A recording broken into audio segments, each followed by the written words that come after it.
दोस्तों नमस्कार, मैं केपी सिंह। आप देख रहे हैं अपना चहेता न्यूज़ चैनल पीपल वे।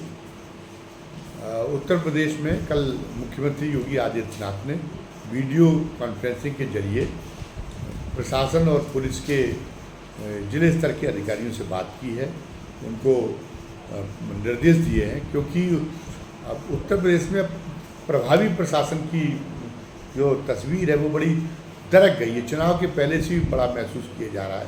भ्रष्टाचार चरम सीमा पर है, लोगों की जायज़ शिकायतों की भी कोई सुनवाई नहीं होती। मुख्यमंत्री पोर्टल पर भी जो शिकायतें की जाती हैं उनमें भी अपनी स्वार्थ पूर्ति के लिए अधिकारी जो है उनमें भी लीपापोती कर देते हैं। और जो जिस ढंग से समीक्षा होनी चाहिए कानून व्यवस्था से लेके और प्रशासन के विभिन्न बिंदुओं की, तो वो उस ढंग से समीक्षा भी नहीं हो पा रही। तो उसमें ये कहा जा रहा है कि जो पहले जब मुख्यमंत्री योगी आदित्यनाथ ने जब कार्यभार संभाला था पहले उत्तर प्रदेश के मुख्यमंत्री के रूप में, तब जो कुछ महीनों तक जो स्थिति रही, प्रशासन बड़ा चुस्त दुरुस्त दिखाई देता था। भ्रष्टाचार के मामले में भी वो डरते थे, लेकिन अब उसके बाद तो स्थिति बिगड़ती गई और ये हो गया कि ये कहा जाने लगा कि उत्तर प्रदेश के जो मुख्यमंत्री हैं वो जो है कुछ ज़्यादा ही प्रभावित रहते हैं नौकरशाही से, इसलिए उनके ऊपर वो नौकरशाही के ऊपर कार्रवाई नहीं करते। और नौकरशाही के बीच में भी उन्होंने एक तरह से गिरोहबंदी की मानसिकता से काम करने की नीति अपना रखी है। एक तरफ है कि बहुत ज़्यादा संख्या में अधिकारी निठल्ले बैठे हुए हैं, उनको विभाग नहीं देते, और जो कुछ चहेते अफसर हैं उनको इतने ज़्यादा विभाग दिए हुए हैं कि वो पता चला कि वो किसी एक विभाग का कुशलतापूर्वक संचालन नहीं कर पा रहे, वो ओवरलोडेड हो रहे हैं। तो इन सारी व्यवहारिक दिक्कतों की वजह से एक प्रशासन की स्थिति बड़ी गड़बड़ा गई है। और इसका भी ये भी एक कारण था जिसकी वजह से जो लोकसभा चुनाव हुए अभी हाल में संपन्न हुए उनमें भारतीय जनता पार्टी को नीचे देखना पड़ा।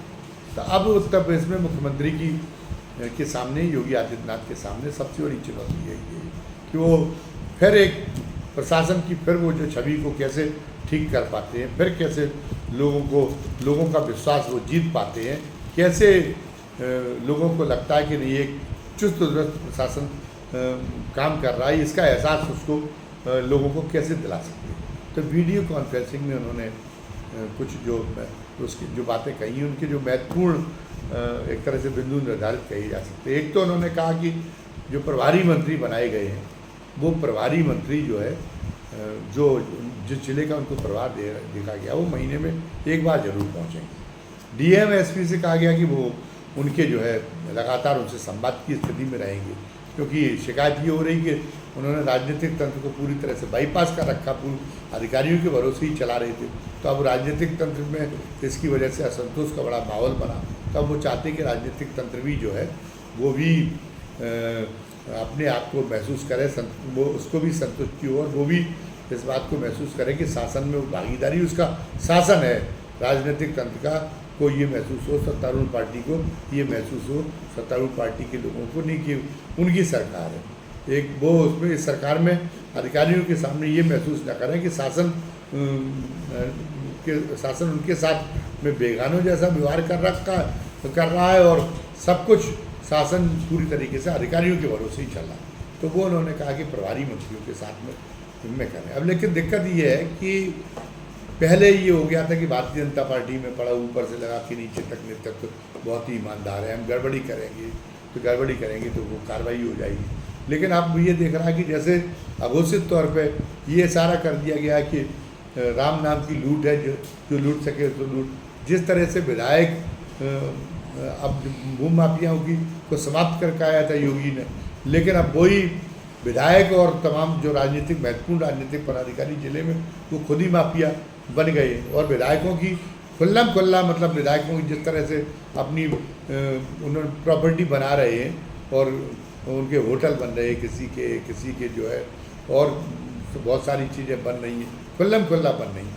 तो उससे लग रहा है कि नहीं इस शासन की इसमें कोई रुचि नहीं है कि नहीं हमारे विधायक ईमानदार हैं और हमारी वो ईमानदारी की लक्ष्मण रेखा अगर जहाँ क्रॉस करते वहाँ पर उनको चेताने का काम करता हो भारतीय जनता पार्टी का शीर्ष नेतृत्व, तो ऐसा कहीं कुछ नहीं दिखाई दे रहा है। तो आप प्रभारी मंत्रियों को भी आपने ऐसा अगर माहौल अगर बनाए रहेगा तो प्रभारी मंत्री भी वही करेंगे जो विधायक और सांसद कर रहे वो प्रभारी मंत्री करेंगे। एक लोग किस्सा बताते कांग्रेस के ज़माने का, जब राजीव गांधी प्रधानमंत्री थे तो उन्होंने जिलों में उस समय कांग्रेस की तरफ से बाहर के लोगों को प्रशिक्षण देके, बाहर के युवाओं को और डिस्ट्रिक्ट कोऑर्डिनेटर बनाने की व्यवस्था की गई थी, वेतन भोगी होते थे। तो वो डिस्ट्रिक्ट कोऑर्डिनेटर सूचना देते रहते थे कि किस सांसद ने कहाँ ज़मीन खरीदी है, कहाँ पर एक शानदार बिल्डिंग बनाई, कहाँ जो है एक शॉपिंग कॉम्प्लेक्स बनवाया है, कहाँ होटल बनवाया, कहाँ टाकीज बनवाया, और उसकी पूरी फाइल संसदीय निर्वाचन क्षेत्रवार राजीव गांधी की यहाँ बनती थी और राजीव गांधी उसको रखे रहते थे और फिर बुला के सांसद को समझाते थे कि नहीं, आप जो है पानी सिर के ऊपर जा रहा है, आप कुछ थोड़ा सा संयम के साथ में काम करें, इस ढंग से लूट खसोट मचाने की जरूरत नहीं हो। जब वो सफाई देने की कोशिश करता था तो वो फाइल निकाल लेते थे और जैसे ही फाइल को पढ़ना शुरू करते थे वो उसकी घिघी बन जाती थी।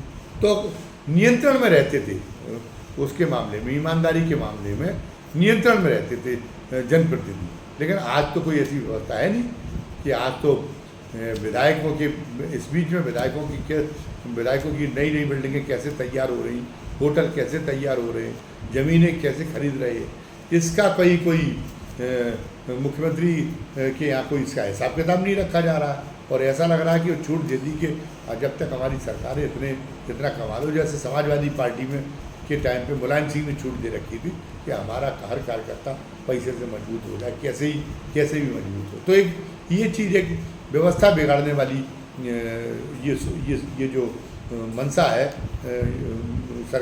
मौजूदा सरकार की, ये व्यवस्था को बिगाड़ने में एक बड़े कारक की भूमिका अदा कर रही है। जब जनप्रतिनिधि ईमानदार नहीं है तो निश्चित रूप से है कि उनका जब नैतिक प्रभाव नहीं होगा तो अधिकारी और कर्मचारी ईमानदार कैसे हो सकते। जिलों में एक कोर कमेटी बनाई गई है, लेकिन अभी तक कुछ ऐसा नहीं आया।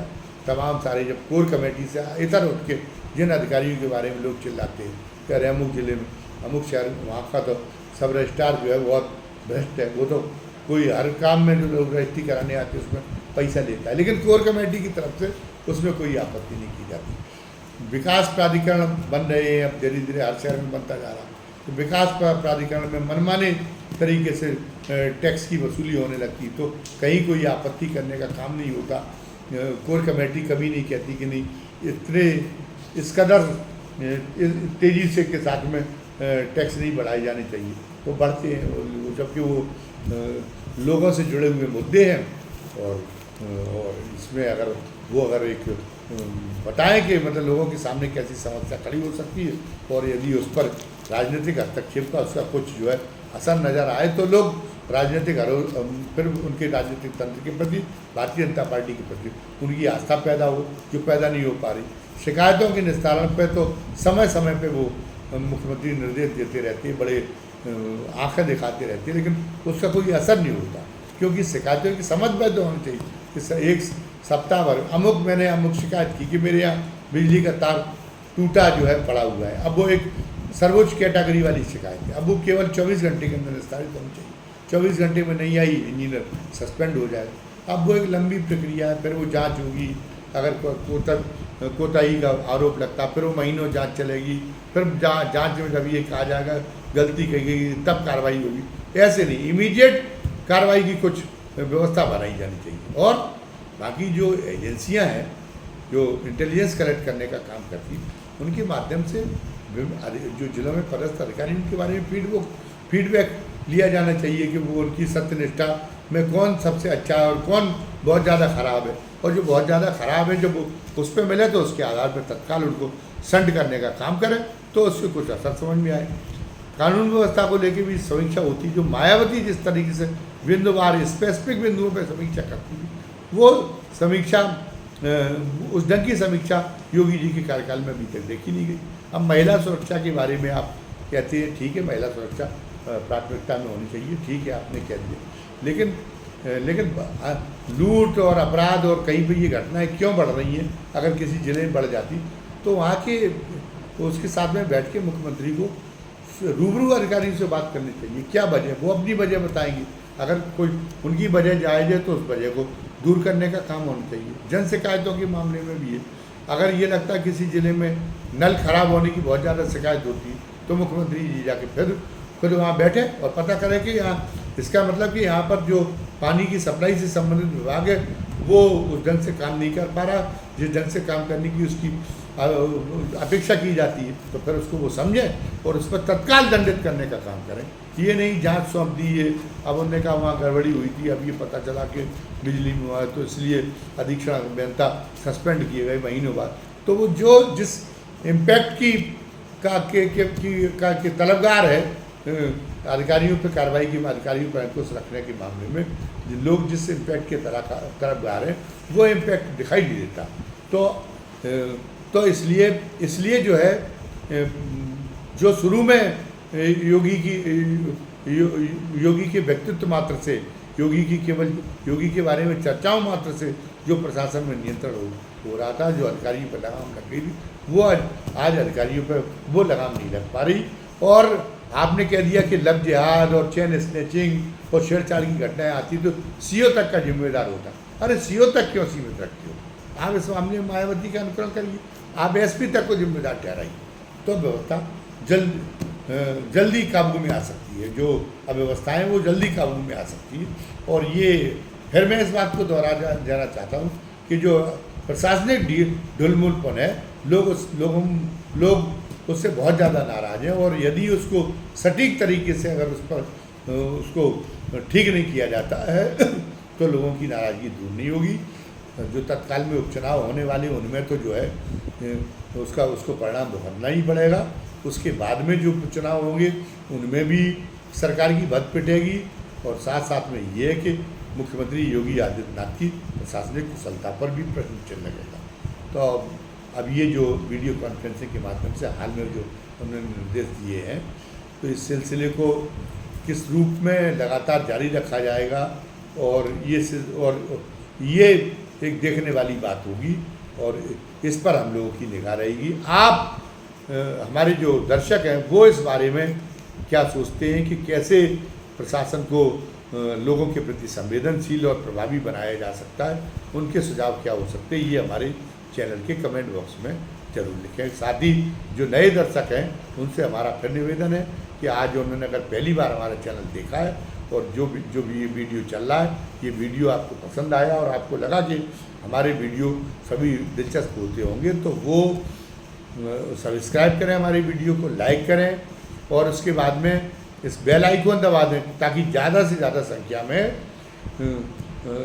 बेल आइकॉन दबा दें ताकि जो भी हम जो है नया वीडियो डालें, जो भी वीडियो डालें उसका नोटिफिकेशन आपको तत्काल मिल जाया करें। और ख़ुद तो ऐसा करें, खुद तो लाइक और सब्सक्राइब करें, साथ साथ में अपने मित्रों और परिजनों को भी बहुत अधिक संख्या में ऐसा करने के लिए प्रेरित करें। उनको भी कहें कि वो भी ज़्यादा से ज़्यादा संख्या में हमारे वीडियो को लाइक और सब्सक्राइब करने का काम करें, बेल आइकन दबाने का काम करें।